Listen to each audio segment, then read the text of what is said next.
আজকে 25 বছর হয়ে গেছে। 2000 সাল থেকে, 2001 থেকে শুরু। আমি আমার লাইসেন্স হলো 4 সাল থেকে।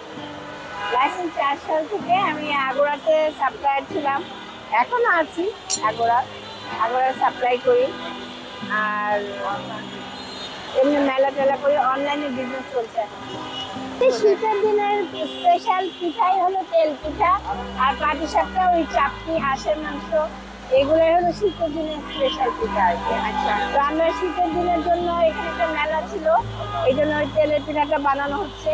ওই তেলের পিঠাটা মানে খেজুরের গুড়ে, শীতের দিনে খেজুরের গুড় দিয়ে, নারকেল অবশ্য দেওয়া হয়নি, যেটা সত্যি কথা, এখানে অল্প পয়সা খেতে চায় যে নারকেল দেওয়া হয়নি, তবে খেজুরের গুড় দিয়ে পিঠাটা বানানো হয়েছে। চাপটিটা স্পেশাল হলো একদম চালের গুঁড়া দিয়ে, আর আমি আদা আর কাঁচামরিচ দিয়ে ব্লেন্ড করে সুন্দর করে, এটা একটা আলাদা ফ্লেভার আসে আদা আর কাঁচামরিচে, আর ধনে পাতা দেওয়া আছে, সুন্দর এই চাপটিটা বানানো হয়। চাপটিটার রংটা কত সুন্দর হয়েছে, সাথে হাঁসের মাংস, এখানে দেশি হাঁসের মাংস রসুন দিয়ে চুই ঝালের মতো করা হয়েছে, ঝাল ঝাল ভুনা ভুনা চুই ঝালের মতো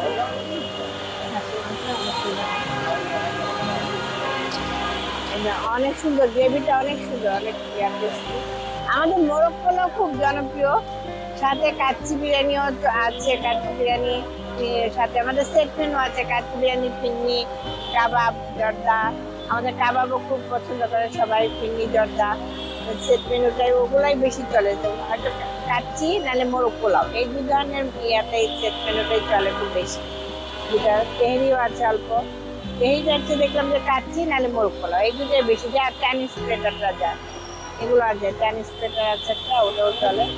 আবার official snack box, lunch box, multipurpose আর কি। আমার গাইডেন্সে বাবুর্চিরা রান্না করে।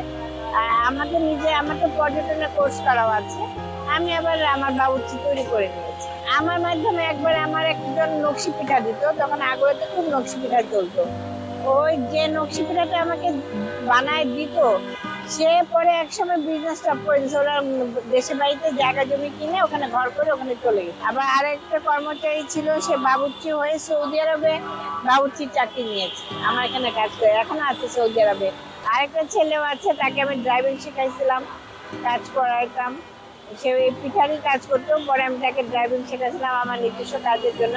পরে সে বেটার অপরচুনিটি পেলো, ঠিক আছে চলে যাও, সেখানে মালয়েশিয়া কাজ করছে, খুব ভালো কাজ করছে।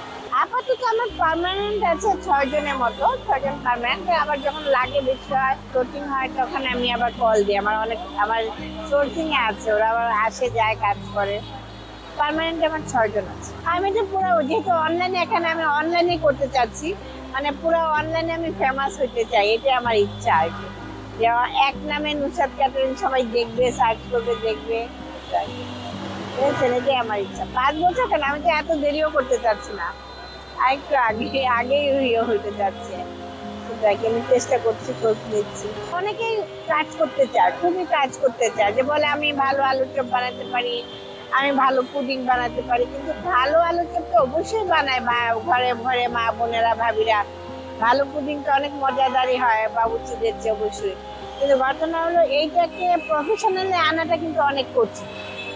কিন্তু যদি ইচ্ছা থাকে এটাকে প্রফেশনাল আনা, আবার সেটা আবার এত কঠিন না, কিন্তু এটাকে লেগে থাকতে হবে, ইচ্ছাটা মানে মানে টোটালি প্রকাশ করতে হবে, টোটালি ইচ্ছাটাকে মানে বাস্তবে আনতে হবে, আনলেই হয়ে যায়। একটু লেগে থাকলে হয়ে যায়, খুব একটা কঠিন না।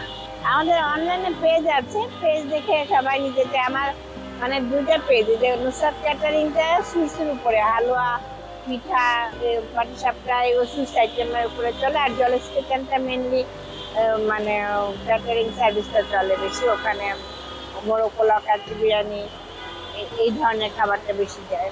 চাইনিজ প্লেটার, বাংলা খাবারও দেখে আজকাল মানুষ অনেক পছন্দ করে, বাংলা খাবারও দেখে প্রচুর অর্ডার আসে। আমার যত না কাচ্চি বিরিয়ানি, মোরগ পোলাও অর্ডার আসে, তার চেয়ে বেশি দেখি বাংলা খাবারের অর্ডার আসে। এখন থেকে আমি ভাবতেও পাইনি যে বাংলা খাবারের এত অর্ডার থাকবে। ভর্তা, মাছ, ভুনা, সবজি, ভাত, শুধু সবজিও নিতে চায়।